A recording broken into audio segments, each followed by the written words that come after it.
So ಇನ್ನು ಮುಂದೆ ಗೂಗಲಲ್ಲಿ ನೀವು ನಿಮ್ಮ ಒಂದು ಜಿಮೇಲ್ ಐ ಡಿನ ಕೂಡ ನೀವು ಚೇಂಜ್ ಮಾಡ್ಕೋಬೋದು ನಿಮಗೆ ಇಷ್ಟ ಬಂದಂಗೆ.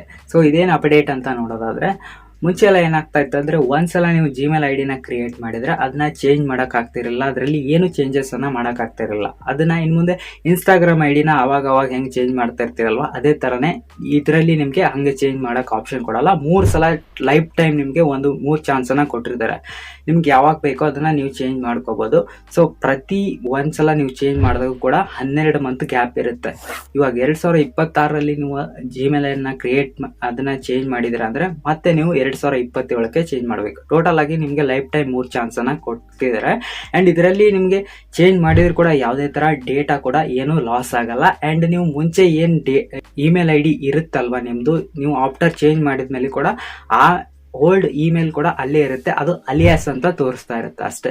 ಇದನ್ನು ಯಾವ ಥರ ಚೇಂಜ್ ಮಾಡ್ಕೊಳ್ಳೋದಂದರೆ, ಸಿಂಪಲ್ ಆಗಿ manage your Google accounts option click ಮಾಡಿ ನಿಮ್ಮ ಮೊಬೈಲಲ್ಲಿ ಕ್ಲಿಕ್ ಮಾಡಿದರೆ ಇಲ್ಲಿ ಪರ್ಸನಲ್ ಇನ್ಫೋ ಆಪ್ಷನ್ ಕ್ಲಿಕ್ ಮಾಡಿದರೆ ಇಲ್ಲಿ email I D option click ಮಾಡಿದರೆ ಇಲ್ಲಿ ಒಂದು ಪೆನ್ಸಿಲ್ ಆಪ್ಷನ್ ನಿಮಗೆ ಕಾಣುತ್ತೆ. ಬಟ್ ಇಲ್ಲಿ ನನಗೆ ಯಾವುದೇ ಥರ ಅದು ಆಪ್ಷನ್ ಬಂದಿಲ್ಲ.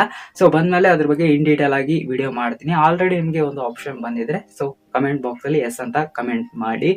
ಆ್ಯಂಡ್ ನೀವು ಕೂಡ ಅದನ್ನು ಚೇಂಜ್ ಮಾಡ್ಕೋಬೋದು. ಅಷ್ಟೇನು ದೊಡ್ಡ ಬ್ರಹ್ಮ ವಿದ್ಯೆ ಅಲ್ಲ, ಇದು ಸಿಂಪಲ್ ಆಗಿ ಚೇಂಜ್ ಮಾಡ್ಕೋಬೋದು ಅಂತ ಹೇಳ್ತಾ, ಸೊ ಐ ಹೋಪ್ ಈ ಒಂದು ವಿಡಿಯೋ ನಿಮಗೆ ಯೂಸ್ಫುಲ್ ಆಗಿದೆ ಅಂತ ಅನ್ಕೋತೀನಿ. ಸಿಗೋಣ ನೆಕ್ಸ್ಟ್ ವಿಡಿಯೋದಲ್ಲಿ.